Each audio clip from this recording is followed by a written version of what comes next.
आज हम नरेशन के बारे में जानेंगे। नरेशन का मतलब कथन, कथन का मतलब किस तरीके से किसी की बात को कही जाए।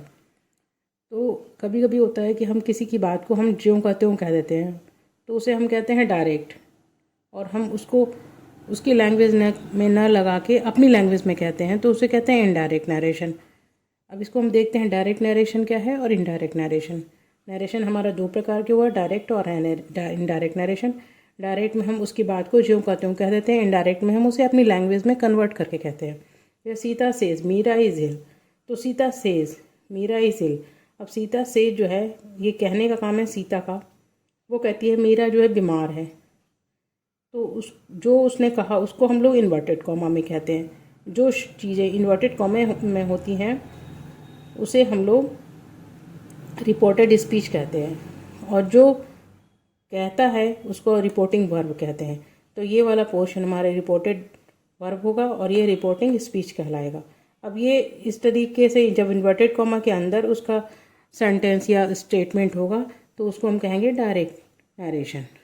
और इसको हम जब अपनी लैंग्वेज में कहते हैं, अपनी लैंग्वेज में लगाने के लिए हम क्या करते हैं, कुछ चेंजेस लाते हैं। जैसे इन्वर्टेड कॉमा को हटा करके दैट का यूज़ कर देते हैं और फिर उसकी बात को कहते हैं। जैसे Sita says that Meera is ill, Sita कहती है कि मीरा बीमार है, तो की लगाया और इन्वर्टेड कॉमा हटाया, तो ये इनडायरेक्ट नरेशन में कन्वर्जन हो गया। तो डायरेक्ट और इनडायरेक्ट में चेंजेज आते हैं। इसमें डायरेक्ट में इन्वर्टेड कॉमा होता है, इसमें इन्वर्टेड कॉमा नहीं होता है। इसमें इन्वर्टेड कॉमा को हटा के हमने दैट का यूज़ करते हैं। इस तरीके से ये चेंज हो जाते हैं। अब इसके डिफरेंट रूल हैं नरेशन के अनुसार, और जैसा भी हमारा स्टेटमेंट होगा उसके अनुसार। तो ये तो हमने जान लिया कि इन्वर्टेड कॉमा को हटा के दैट का यूज़ करते हैं, और देखेंगे किस तरीके से इसको हम चेंज करते हैं आगे फर्दर रिपोर्टिंग। अब मेन जो होता है चेंज हमारा रिपोर्टेड स्पीच में ही होता है, रिपोर्टिंग वर्ब में चेंज नहीं होता है, रिपोर्टेड स्पीच में चेंज होता है। तो रिपोर्टेड स्पीच में किस टाइप से चेंज करेंगे हम देखते हैं। तो रिपोर्टिंग वर्ब यदि प्रेजेंट टेंस या फ्यूचर टेंस में हो तो रिपोर्टेड स्पीच में चेंज नहीं होता है। ये हमारा एक रूल है कि मान लीजिए आपका रिपोर्टिंग वर्ब जो है या तो प्रेजेंट टेंस में हो या फ्यूचर टेंस में हो, तो दैट लगेगा सिर्फ, और इसमें कोई चेंज नहीं आएगा टेंस में। टेंस जिस टेंस में हो उसी टेंस में रहेगा। अब एग्जांपल देखते हैं। जैसे Mahesh will say that Mohan played ball, ये फ्यूचर इंडेफिनिट टेंस है। तो मोहन विल से दैट, हमने इन्वर्टेड कॉमा को हटा दिया, दैट लगाया, अब मोहन प्लेड बॉल बिल्कुल वैसी का वैसी उतार दिया, इसमें कोई चेंज नहीं आया।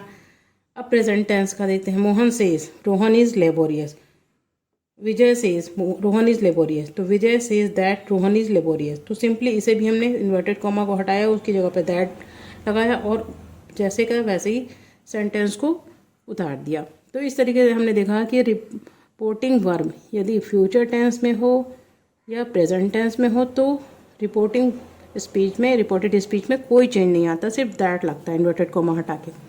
आगे एक और नियम है, वो से देखते हैं हम लोग। रिपोर्टिंग वर्ब यदि किसी भी टेंस में हो और वो जो स्टेटमेंट है हमारा वो जो है हैबिचुअल हो या यूनिवर्सल ट्रूथ हो। यूनिवर्सल ट्रूथ का मतलब जो हमेशा सच रहती है और वो कभी चेंज नहीं होती है, और हैबिचुअल का मतलब जो हमारी हैबिट में है, जो कोई हैबिट होती है किसी की, उसमें भी कोई चेंज नहीं होता है।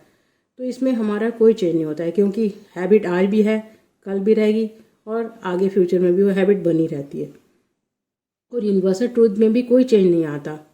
जैसे तारे टिमटिमाते हैं, star sprinkles, the earth moves round the sun, इस टाइप से ये यूनिवर्सल ट्रूथ में आता है। इसका एग्जांपल देखते हैं। The teacher said the earth is round, तो ये शाश्वत सत्य है, यूनिवर्सल ट्रूथ है कि अर्थ जो है राउंड है। वो आज से नहीं, जब से है तब से राउंड है और फ्यूचर में भी राउंड रहेगी, तो इसमें कोई चेंज नहीं आएगा। The teacher said that the earth is round, the teacher said that the earth is round, इसमें दैट लगाए गए, बस इन्वर्टेड कॉमा हटाएंगे और जैसा था वैसी सेंटेंस को हम उतार देंगे।